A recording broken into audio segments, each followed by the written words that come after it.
열왕기상 3장 16절에서 28절까지의 말씀입니다. 저와 여러분이 한 절씩 교독하도록 하겠습니다. 어느 날 2명의 창녀가 왕께 와서 그 앞에 섰습니다.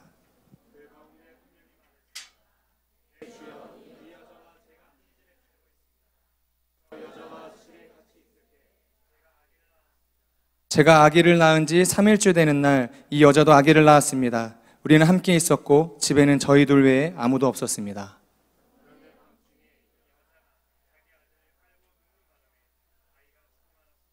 그러자 저 여자는 한밤중에 일어나 제 곁에 있던 제 아들을 데려갔습니다. 제가 자고 있을 때 말입니다. 저 여자가 그 아기를 자기 품에 누이고 죽은 자기 아들은 제 품에 뉘어 놓았습니다.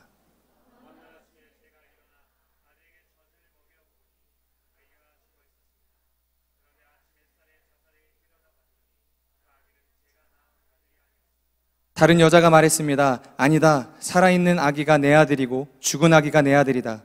그러나 첫 번째 여자가 반박했습니다. 아니다. 죽은 아기가 내 아들이고 살아있는 아기가 내 아들이다. 그렇게 그들이 왕 앞에서 말다툼을 벌였습니다.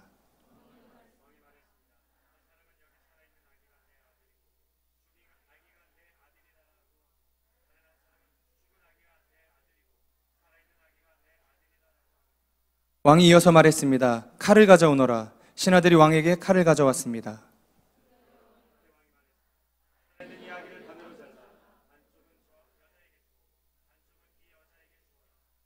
살아있는 아들의 어머니는 자기 아들 때문에 소스라치게 놀라 왕에게 말했습니다. 내 주여, 저 살아있는 아들을 차라리 저 여자에게 주십시오. 죽이지만 말아 주십시오. 그러나 다른 여자가 말했습니다. 내 아기도 안 되고 내 아기도 안 될 것이니 아기를 반으로 자르자.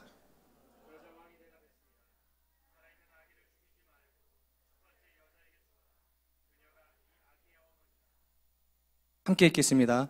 온 이스라엘이 왕이 내린 판결을 듣고 왕을 두려워했습니다.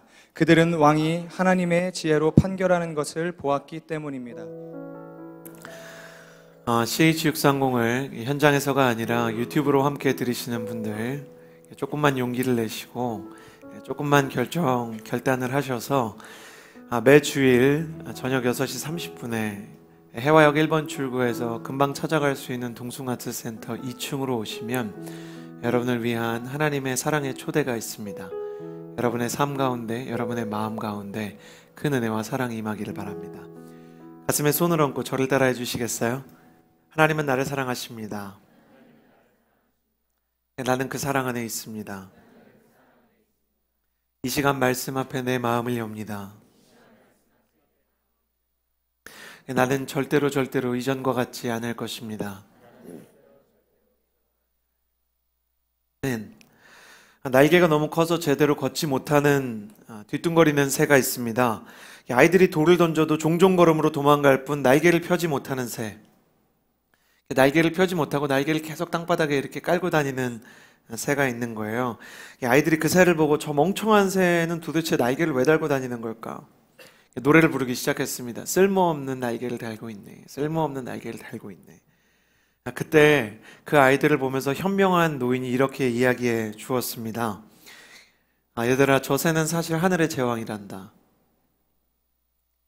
저 새는 날개가 너무 무겁고 커서 날개를 자기 힘으로 펄럭여서 날아오르기가 너무너무 힘들지.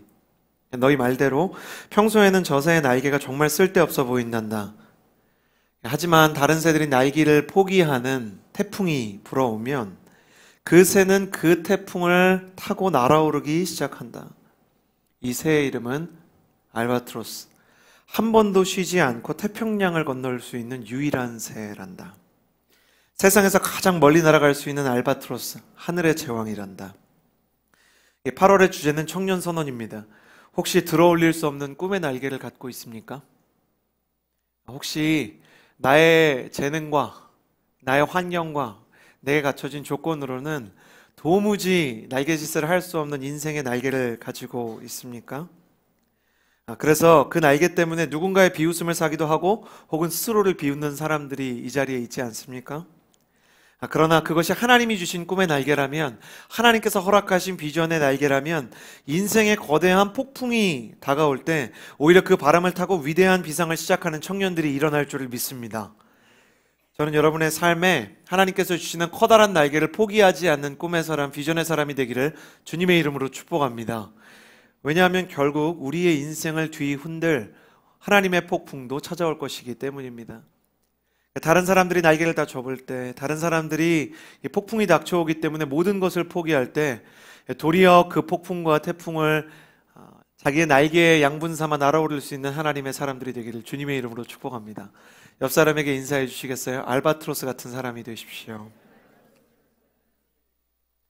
그래서 이번 8월의 주제로 청년 선언을 나누고 싶습니다. 청년이 살면서 어떤 마음을 가지고 살아야 할지, 어디에서 용기를 얻고 어디에서 양분을 얻어야 할지, 어떻게 우리 인생에 찾아오는 거센 폭풍들을 오히려 우리의 날개를 펼치는 비상의 기회로 삼을 수 있을지 4주 동안 나누게 될 텐데요. 한 주 한 주 여러분의 삶에 용기가 되기를 원합니다. 오늘은 아무도 죽이지 않겠다라는 제목으로 솔로몬의 이야기를 좀 나누고자 합니다. 여러분 혹시 그 대사를 아세요? 왕관을 쓰려는 자 그 무게를 견뎌라. One who want to wear the crown, bear the crown. 왕관을 쓰려는 자는 그 무게를 견뎌야 한다. 셰익스피어가 쓴 헨리 4세에 나오는 명대사죠. 동서고금을 막론하고 꿈과 비전, 영광과 승리의 자리에 오르기 위해서는 반드시 견뎌내야 하는 무게가 있다는 말입니다. 오늘 우리가 말씀을 통해서 만날 솔로몬이라는 사람도 왕자에 오르기 위해 혹독한 왕관의 무게를 견뎠던 사람이었죠. 이미 어린 시절에 다윗이 솔로몬을 그의 후계 왕으로 임명을 하고 약속을 했음에도 불구하고 솔로몬의 형들은 다윗 왕이 기력이 쇠하고 나이가 들자 호시탐탐 어린 솔로몬을 위협해서 그 왕위를 자신이 차지할 계획을 세웠습니다. 다행히 어머니 밧세바와 훌륭한 선지자 나단, 제사장과 참모들의 도움으로 솔로몬은 왕위에 오르게 되지만 그랬기 때문에 솔로몬이 왕으로서 처음 해야 했던 일은 형들을 비롯해서 자신의 왕좌를 위협했던 사람들을 숙청하는 일이었어요. 10대 초반의 어린 나이에 왕이 되었던 솔로몬, 그의 삶 가운데 찾아왔던 첫 번째 시련은 자기 손으로 자기의 자리를 노리는 형들을 숙청하는 일이었죠. 어린 솔로몬에게 그 일이 심적으로 매우 힘든 일이었을 거예요. 게다가 형들의 추격을 뿌리치고 형들을 숙청하는 것뿐 아니라 과거의 위대한 업적을 이루었던 다윗 왕의 판단력과 전술적인 노련함을 자신이 계승하기에는 자기가 너무 연약한 사람인 거예요. 여러분 아시다시피 교회를 오래 다닌 사람들은 솔로몬이 전쟁을 치른 기사가 거의 없다는 것을 알게 됩니다. 열왕기 상하를 읽어볼 때, 사무엘 상하를 읽어볼 때, 소위 신명기 이후에 펼쳐지는 이스라엘의 그 어떤 역사서를 읽어볼 때 역사서 어디에도 전쟁이 등장하지 않는 성경이 없거든요. 솔로몬은 극도로 전쟁을 싫어하는 유한 왕이었습니다. 그런 솔로몬은 다윗처럼 강건할 수도 없고 다윗처럼 전략적인 판단이 위대할 수도 없고 하나님과 다윗처럼 가까울 수도 없는 전임자에 대한 비교의식을 뿌리칠 수도 없었죠. 그래서 그는 하나님께 간절히 기도하기 시작합니다. 하나님께 예배하며 제발 자신에게 주어진 왕관의 무게를 견딜 수 있는 힘이 나의 영혼 가운데 임하게 해달라고 기도하기 시작하죠. 지성인명 감천이라고 해야 할까요? 하나님께서 어린 솔로몬 앞에 직접 현현 나타나시기 시작하셨습니다. 그리고 램프의 요정 지니처럼 솔로몬의 마음을 떠보려는 듯 그에게 소원이 무엇이냐? 내가 너의 소원을 들어주겠다고 말하죠. 그때 솔로몬이 그의 일생을 바꿀 수 있을 만한 현명한 대답을 합니다. 주님, 저에게 지혜를 주십시오. 어려운 일이 있을 때, 힘든 일이 있을 때 어떤 기준으로, 어떤 능력으로 옳고 그름과 혹은 좌측으로 가야 할지 우측으로 가야 할지를 알게 해주시고 지금이 발전을 해나가야 될 때인지 아니면 사람들을 돌봐야 될 때인지 알게 해주십시오. 어린 솔로몬이 생각할 때 이 왕관을 견딜 수 있는 가장 큰 능력은 바로 지혜였던 것입니다. 그래서 오늘날까지 솔로몬은 지혜의 왕으로 기억되고 있는 것이죠. 오늘 본문은 그 솔로몬의 지혜에 대한 이야기 중에서 가장 우리에게 잘 알려진 재판의 이야기를 다루고 있습니다. 과연 솔로몬의 지혜는 무엇이었을까? 함께 16절에서 22절의 말씀을 함께 읽었으면 좋겠습니다. 16절에서 22절입니다. 시작. 어느 날 2명의 창녀가 왕께 와서 그 앞에 섰습니다. 그 가운데 한 명이 말했습니다. 내 주여, 이 여자와 제가 한 집에서 살고 있습니다. 저 여자와 집에 같이 있을 때 제가 아기를 낳았습니다. 제가 아기를 낳은 지 3일째 되는 날, 우리는 함께 있었고 집에는 저희 둘 외에 아무도 없었습니다.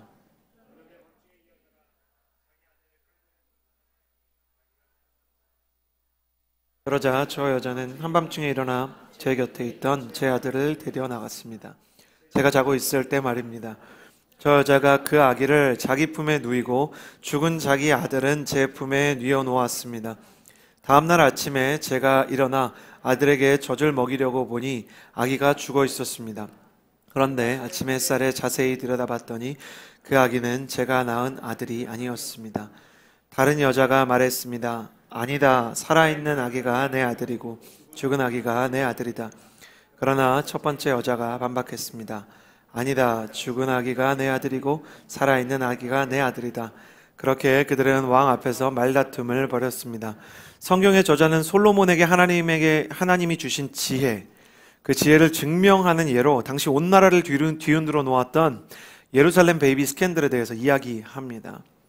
예루살렘 베이비 스캔들, 온 나라를, 온 도시를 휘둘렀던, 놀라게 만들었던 아기 스캔들이었죠. 사실 교회를 다녔던 사람이나 또 오늘 교회를 처음 온 사람도 솔로몬의 이 재판 이야기를 대부분 알고 있을 거라고 생각합니다. 우리 모두 알고 있듯이 한 아기를 두고 서로 두 여인이 자기가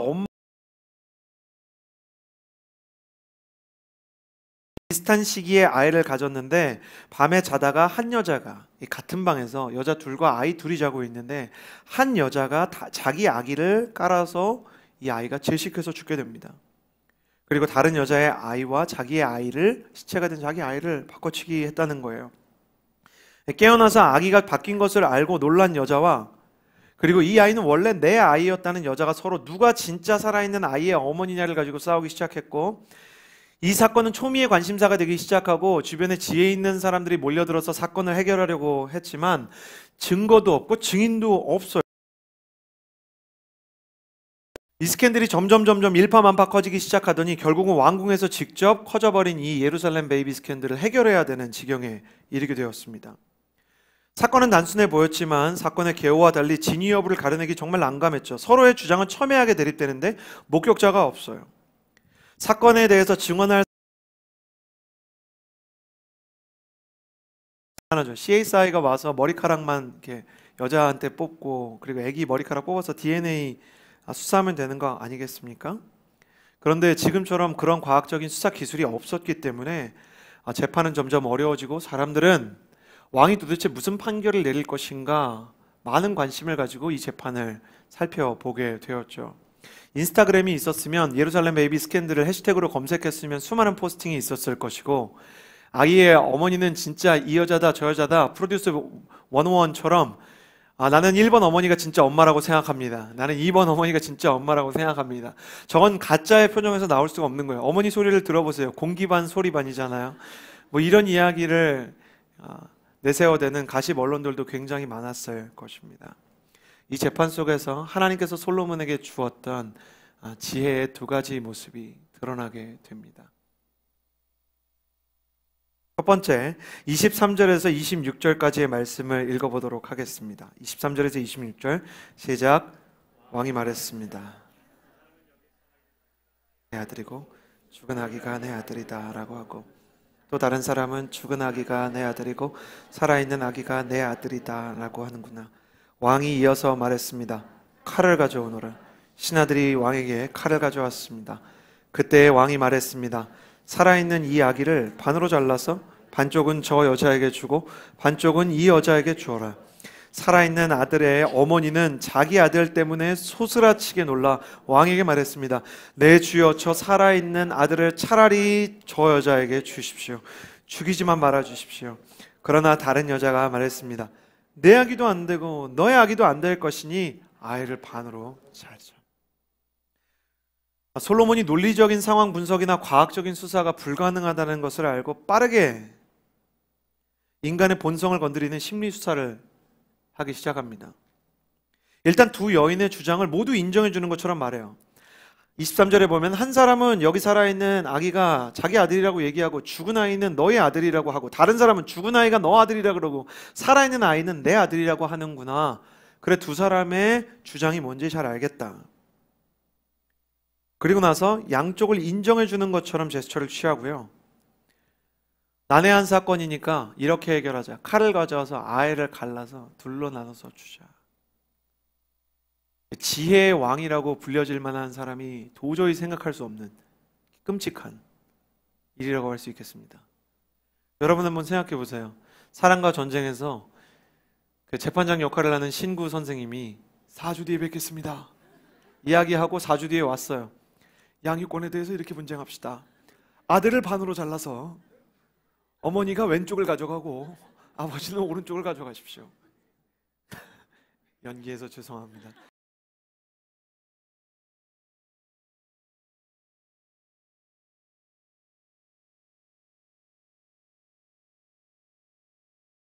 아이는 가짜 어머니에게 넘어가서 살겠지만 정작 본인은 죽을 수밖에 없는 상황에 놓인 진짜 어머니.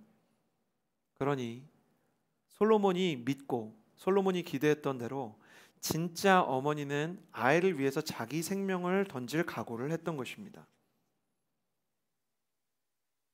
이 장면에서 성경이 보여주는 솔로몬의 지혜는 무엇일까요?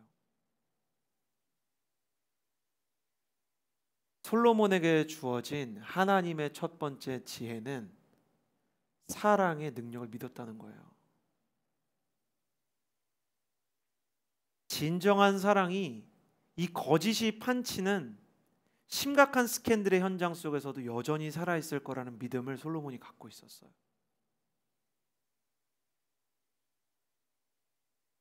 자기 아이를 위해서라면 자기 목숨을 던질 사랑을 가진 진짜 엄마가 둘 중에 한 명 있을 것이다. 솔로몬은 이렇게 생각하는 사람이었던 것입니다. 사랑은 결국 진실을 드러내기 마련이다. 여러분, 지혜가 없는 사람은요, 사랑을 믿지 않아요. 지혜가 없으면 사랑의 능력에 대해서도 회의적이에요. 그러나 진짜 지혜를 가진 사람은 어디엔가 진정한 사랑이 있다는 것을 믿습니다. 그러나 우리가 살아가는 세상 속에서는 사랑을 믿지 않는 것이 더 안전하다는 생각 안 해보셨어요? 사랑을 믿지 않고 사람도 믿지 않는 것이 훨씬 더 효과적이죠. 사랑을 기대했다가 사랑을 꿈꿨다가 상처를 받은 사람에게는 사랑에 대한 두려움이 남습니다. 그 두려움과 상처를 지워내기 위해서 사랑을 믿지 않게 되는 것이죠. 이런 사람들은 계산을 하고 게임을 합니다. 결혼보다 뭘 선호하냐면 연애를 선호해요. 연애보다 뭘 더 달콤하게 생각하냐면 썸을 더 달콤하게 생각해요. 시대가 지날수록 썸 단계에 있는 것을 더 아름답게 포장한 노래들이 많아지는 이유가 무엇일까요? 연애와 결혼을 비교할 때 결혼에 필요한 헌신이 연애에는 필요가 없어요. 연애는 결혼만큼 헌신이 필요하지 않습니다. 그리고 연애에 필요한 책임만큼 썸에는 책임감이 필요하지 않아요. 이렇게 양식장 같은 거 만들어서 많은 예쁜 물고기들을 모아놓고 오빠 진짜 오빠 너 좀 그렇게 똑똑해. 아 진짜 이런 땐 너밖에 없다. 야, 넌 동생인데도 어떻게 이렇게 남자답니? 그렇게 모든 사람들을 건드리는 사랑이 많은 자매님들, 사랑 되게 많은 분들, 그리고 똑같은 일을 반복하는 형제님들. 책임과 헌신, 희생과 대가보다 내가 드릴 에너지를 먼저 계산하고 사랑에 있어서도 효율을 먼저 계산하는 현 시대의 청년들, 그건 지혜가 아니고 야가 빠진 겁니다.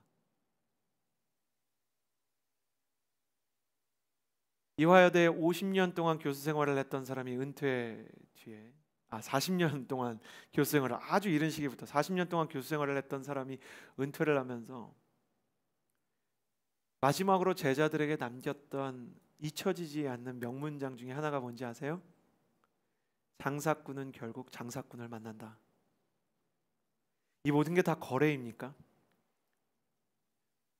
사랑을 하면서 누가 더 많이 사랑을 하는지, 누가 더 효율적으로 사랑을 하는지, 제가 집에 몇 번 데려다 줬는지, 나는 저 사람에게 몇 번 편지를 썼는지 혹시 일일이 계산하고 있는 거 아니세요? 계산하지 않더라도 내 인생이 너무 중요한 나머지 저 사람에게 해야 하는 사랑의 헌신과 책임을 뒤로 미루고 있는 건 아니에요? 정말 그 헌신을 할 수 없다면 차라리 그냥 헤어지시는 게 낫습니다. 사랑은 헌신이고, 사랑은 책임이고, 사랑은 희생이에요. 예수님께서 십자가를 통해서 사랑의 실체를 보여주신 것처럼 결국 헌신이 나 자신을 더 얼만큼 던질 수 있느냐가 사랑의 순도를 증명하게 되어 있죠. 이날 어머니는 아이를 위해서 생명을 던지기로 작정합니다. 여러분이 세상을 살면서 찾고 있는 지혜는 무엇입니까? 효율을 찾고 있습니까? 이익을 찾고 있습니까? 지혜는 효율과 이익 대신 사랑과 진심을 찾아냅니다. 귀가 소리에 반응하듯이 눈이 빛에 반응하듯이 지혜는 사랑에 반응합니다. 지혜는 진심을 드러냅니다. 숨겨진 사랑마저 기어이 드러내는 것이 지혜입니다. 나는 여러분이 세상으로부터 사라졌다고 여겨지는 진실한 사랑을 결국 찾아내는 영적인 사랑꾼이 되기를 주님의 이름으로 축복합니다. 옆 사람에게 인사해 주시겠어요? 영적인 사랑꾼이 됩시다. 예수님께서 우리를 부르신 가장 큰 비전은 사랑꾼이 되는 거예요. 근데 막 사랑꾼인데 이쪽 저쪽에 사랑을 막 이렇게 뿌리고 다니는 사랑 넓은 사람 말고, 사랑은 넓이보다 깊이에요. 사랑은 집중력이에요. 집중할 수 있는 사랑. 한 사람이 세상에 우주에 그 사람만 존재하는 것처럼 나머지를 다 내려놓을 수 있는 사랑. 그 사랑을 믿는 사람이 진짜 지혜가 있는 사람이라는 거예요. 그리고 성경은 끊임없이 우리에게 이렇게 말합니다. 성경이 말하는 세계를 믿는 사람만 성경이 약속한 세계를 볼 수 있게 된다. 성경이 약속한 세계를 믿는 사람만 성경이 약속한 세계를 볼 수 있게 되는 거예요. 성경이 이야기하는 진정한 사랑은 성경이 약속한 진정한 사랑을 믿는 사람에게 주어집니다. 성경이 말하는 온전한 진심은 성경에 기록된 온전한 진심을 믿는 자에게 기록됩니다. 그러니 지혜는 사랑에 대한 믿음의 문제입니다. 그러나 사랑하기 너무 힘들어 효율의 노예가 된 사람이 있다면 역시 낙심하지 마십시오. 당신은 원래부터 야가 빠진 것이 아니라 상처 입었기 때문에 그렇게 된 것입니다. 사실은 계산적이라기보다는 두려운 거예요. 일본 아울리치 갔을 때 굉장히 눈에 띄는 형제가 있었어요. 생긴 것도 굉장히 잘생겼어요. 다 잘생겼는데 이렇게 약간 표정이 이렇게 차도남이에요. 아울리치 가는데 표정이 굉장히 차도남이에요. 잘생겼어요. 정말 도시남자처럼 생겼어요. 그 친구를 보면서 정말 이렇게 친해지고 싶다는 생각을 하는데 교역자들이 친해지려고 해도 웬만해선 마음을 열지 않아요. 그리고 그걸 굳이 말로 해요. 목사님, 전 원래 마음을 열지 않습니다. 굉장히 또박또박 말해요. 기분 나쁘게. 제가 원래 옛날에 어떤 형이었는지 모르고 그리고 막 본인도 열심히 짐 드는데 짐 들면서 계속 잔소리 하는 거예요. 그 짐은 굉장히 컨트롤하기 힘든 짐인데요. 하지만 전 들지 않겠습니다. 이렇게 얘기하는 거예요. 얘가 왜 이럴까? 마음에 자꾸 밟히는 거예요. 관심이 가는 거예요. 눈빛이 가는 거예요. 근데 그 친구가 예수님을 믿고 교회를 다니다가 이렇게 교회가 이렇게 무너지는 경험을 했어요. 그리고 정말 자기 자신이 하나님께 쓰임을 받을 수 있을지, 또 자기 자신의 내면에 대한 이 깊은 고민이 생겼어요.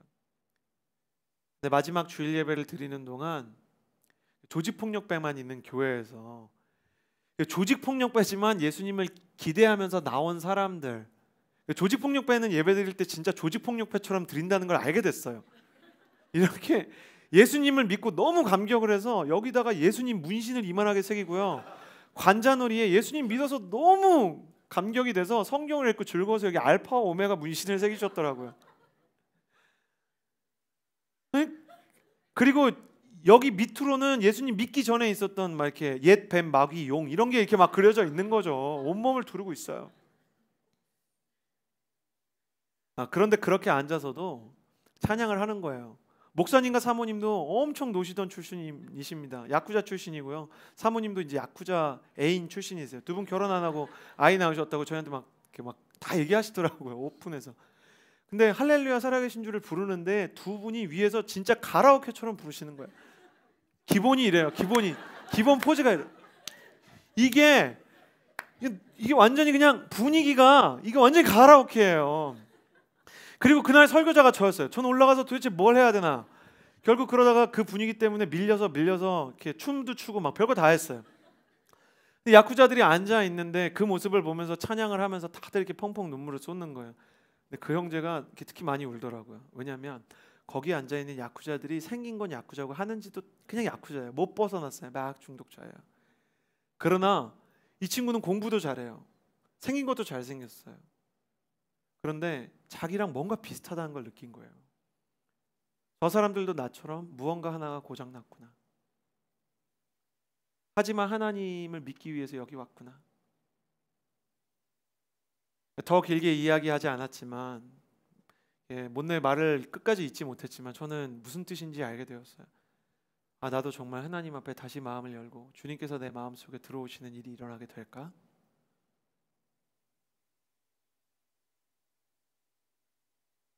효율을 따지고 마음을 쉽게 열지 않고 마음이 무너져서 나 쿨한 여자야, 동네방네 쿨레를 풀풀 진동시키는 사람들, 사실은 마음이 얼마나 연약한 사람인가요? 얼마나 마음에 겪지 말아야 하는 일들이 남긴 상처의 흔적을 가진 사람인가요? 솔로몬은 세상이 다 그렇게 생겨 먹었다는 걸 알았어요. 그러나 그럼에도 불구하고 진정한 사랑의 가능성은 아직 살아있다고 생각하는 사람이었죠. 저를 보시겠어요? 그리고 한번 생각해 보십시오. 여러분은 아직도 사랑의 가능성을 믿습니까?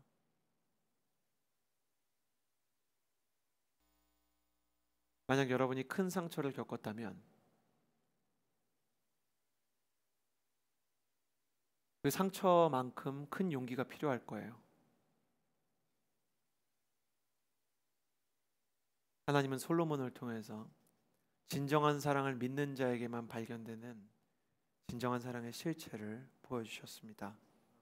자, 이제 한 사람의 어머니는 아름다운 역사의 주인공으로 남게 되었습니다. 그리고 이제 정말 세상 나쁜 여자 한 사람이 나왔죠. 왕궁 앞에서까지 끊임없이 위증을 포기하지 않던 여인에 대해 솔로몬은 어떻게 했는가? 27절에서 28절의 말씀을 같이 읽겠습니다. 시작. 그러자 왕이 대답했습니다.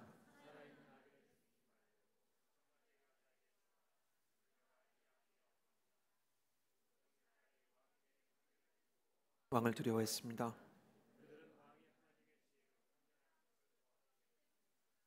이제 누가 위증을 했는지는 명확해졌습니다. 이 여자는 위증을 했을 뿐만 아니라 상대방을 죽일 가능성에 시도를 했고 사실상 사리를 갖고 있는 거죠. 너를 죽여서라도 이 아이를 가져가야겠다. 그리고 아이를 훔치려고 했던 여자입니다. 왕은 일단 숭고한 희생과 사랑과 헌신을 보여준 여자에게 살아있는 아이를 첫 번째 여자에게 주어라. 그리고 그 여인을 위로합니다. 이때쯤 되었을 때 법무부 장관이 이제 망나니를 준비시키는 거죠. 칼 갈 때 됐다.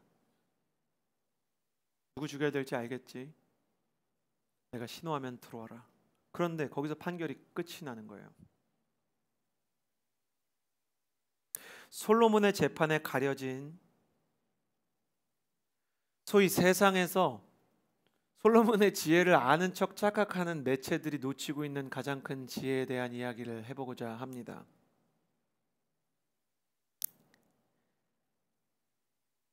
사법부 장관이 사형을 준비하고 있었지만 솔로몬은 진실한 사랑을 증명한 어머니에게 아이를 준 뒤 비참한 거짓말쟁이로 전락한 여인은 그냥 물끄러미 쳐다보았습니다. 그리고 이 악독한 여인을 그냥 집으로 돌려보내 주어요. 저는 여자가 솔로몬 앞에서 이 아이를 반으로 가릅시다 라고 이야기하는 것도 굉장히 어린 시절에 이상했지만, 왕이 나라의 기강을 생각하지 않고 이 여자를 돌려보내주는 것도 참 이상했습니다. 남의 아이가 자기 아이라고 우기더니 위기가 닥쳐오자 자기가 살기 위해서 이 아이를 죽이고자 했던 악녀, 솔로몬은 도대체 왜 이 악녀를 처벌하지 않는 것인가? 그것은 이 여자가 오늘은 파렴치한 악녀이지만 어제는 자기 친아들을 잃어버린 엄마였기 때문입니다.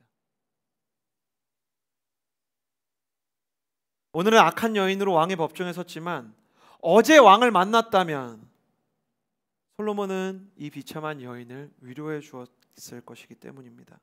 그것도 아들을 잃어버린 이유를 보십시오. 자던 중에 자기가 실수로 자기 아이를 몸으로 덮어서 술이 취했는지 뭐가 문제였는지 아이가 죽을 때까지 버둥거리는 것도 모르고 아이를 깔아뭉개 죽인 여자.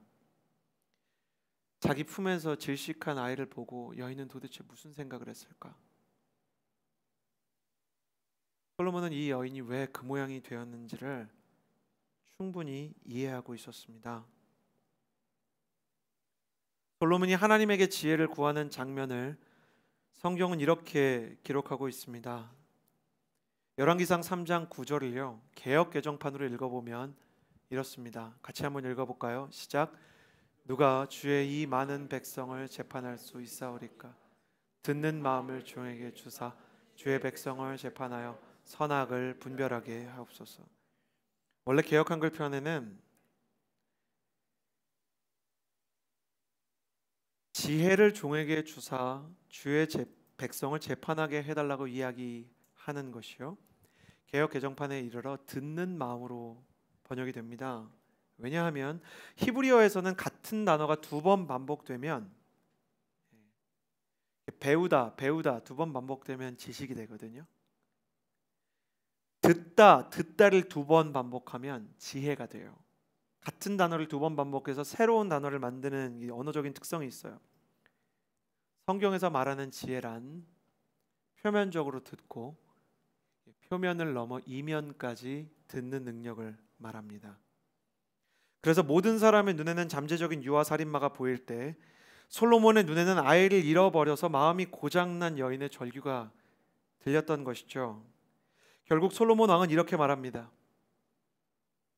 오늘은 아무도 죽이지 않겠다. 왜냐하면 한 여자는 잃었던 아이를 되찾았고 다른 한 여자는 아이를 잃었기 때문이다.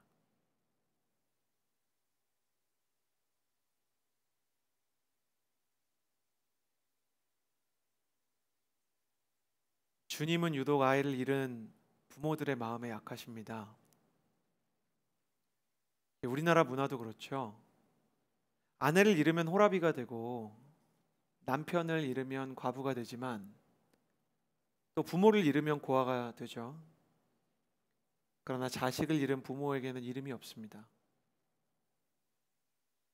왜냐하면 그건 일어나서는 안 되는 일이기 때문이죠. 하나님이 유독 그 이름 없는 부모들에게 약한 이유는 하나님도 자식을 잃어버렸기 때문입니다.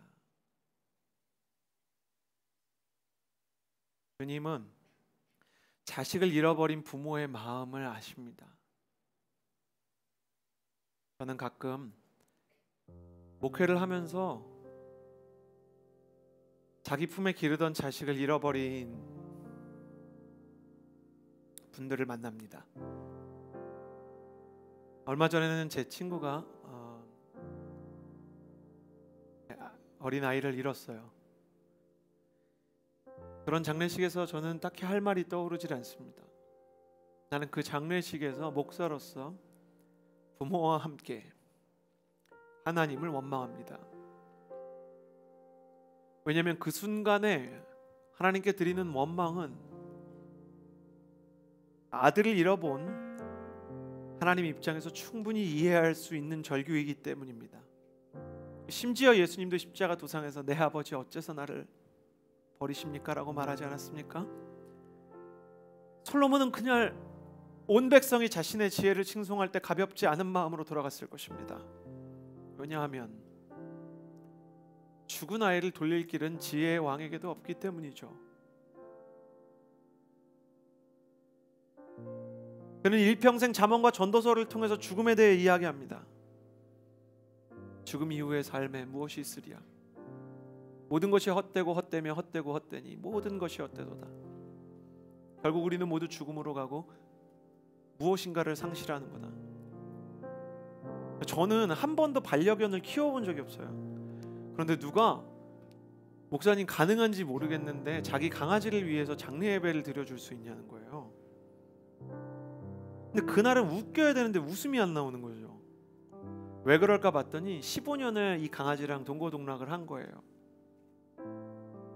저는 그게 장례 예배가 실제 교리적으로 되는지 안 되는지는 잘 모르겠습니다.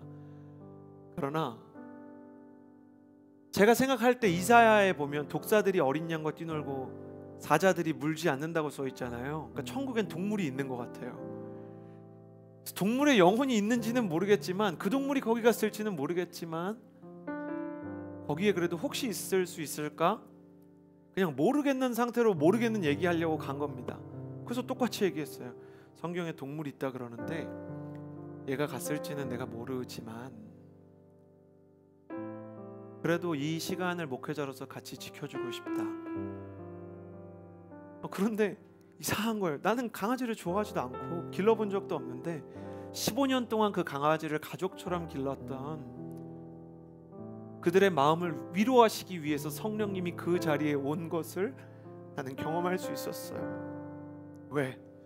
성령님은 우리의 상실을 아시기 때문이죠. 왜?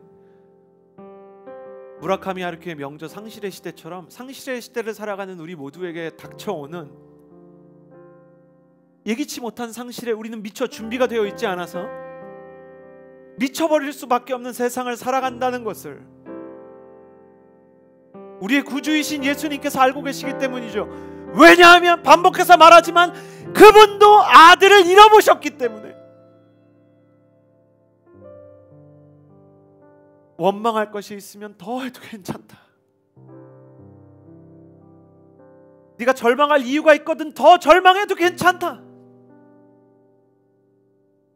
그리고 나의 종 솔로몬아, 내 이 마음을 비추는 거울처럼 살아라.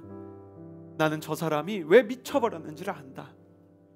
상실이 얼마나 사람의 마음을 망가뜨릴 수 있는지를 나는 알고 있다. 너는 그 상실의 원인이 그 악행의 원인이 되는 상실을 반드시 바라볼 수 있는 사람이 되어야 한다. 그것이 지혜가 있는 사람이다. 여러분, 세상의 절규 소리가 들리십니까? 예수님을 믿지 않는 사람들의 영혼의 고통의 소리가 들리십니까? 여러분, 무슨 소리가 들리십니까? 성경은 그날 모든 백성이 솔로몬의 지혜를 보고 두려워하게 되었다고 합니다. 왜냐하면 사람의 마음의 아픔을 보이는 문제 이상으로 들어가 있는 사람의 아픔의 상실까지 솔로몬이 만져주었기 때문입니다. 이것이야말로 진짜 하나님의 지혜가 아닌가. 오늘은 아무도 죽이지 않겠다. 오늘은 누구도 죽일 수가 없다. 한 여자는 아이를 잃을 뻔했고 한 여자는 아이를 잃었기 때문이다. 주님은 우리의 망가진 죄를 제대로 드러내시지만 그러나 우리의 망가진 죄의 원인을 고치시기를 원하십니다. 그리고 만일 우리가 예수 그리스도를 믿고 아버지를 잃은 하나님의 마음을 품고 세상으로 나아간다면 상실 가운데 헤매는 사람들의 곁을 지킬 수 있는 사람이 될 것입니다. 나는 그 성령님의 위로가, 그 성령님의 사랑에 기반한 따뜻한 지혜가 여러분의 청년 시절 반드시 주어지기를 예수님의 이름으로 축복합니다. 시간에 찬양을 하나 했으면 좋겠습니다. 함께 찬양할까요? 아버지, 당신의 마음이 있는 곳에 나의 마음이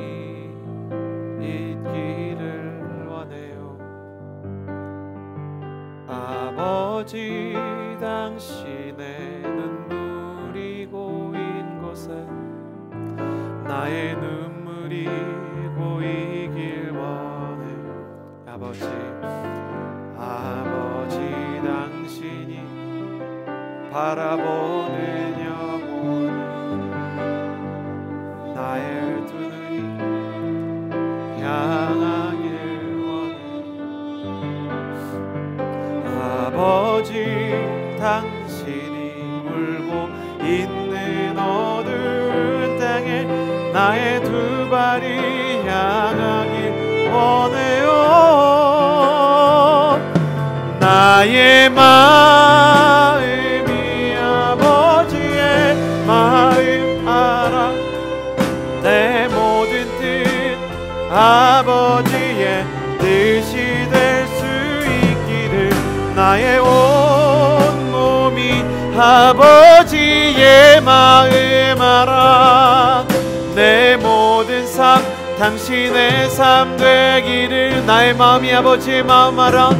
나의 마음이 아버지 내 모든 뜻 아버지의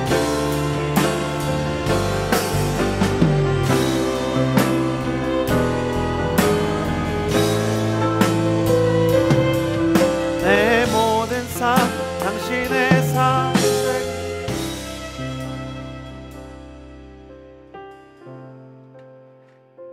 여러분, 용기가 필요한 사람들을 초청합니다. 진실한 사랑을 믿고 싶지만 효율을 따지게 되고, 마음을 주고 싶지만 불안하고, 누군가를 품고 싶지만 나 자신조차 품을 수 없는 망가져버린 마음 때문에 도저히 나는 사랑을 하는 것도 받는 것도 적합하지 않다고 생각하고, 사랑을 하는 것도 두렵지만 사랑을 받았다가 실망할 것도 두렵기 때문에 사랑을 받는 것조차 두렵다면, 내 마음속에 여전히 자라지 않는 품을 수 없는 사랑에 두려움이 있다면, 이 시간 주님은 첫 번째 지혜의 장으로 여러분을 초청하십니다. 사랑하는 아들아, 여전히 진실한 사랑이 존재한다. 사랑하는 딸아, 온전한 사랑을 내가 너에게 허락해 주기를 원한다. 다시 한번 일어나 사랑을 향해 도전하기 원하고, 진실한 사랑을 믿기 원하는 자들, 그런 청년들 그 자리에서 일어나서 저와 함께 기도하시겠습니까? 하나님 아버지, 사랑을 믿기를 원합니다. 사랑의 능력을 믿고 사랑의 실체를 경험하기 원합니다. 하나님, 사랑을 두려워하지 않고 사랑할 수 있는 사람이 되기를 원합니다. 용서할 수 있는 사람이 되기를 원합니다.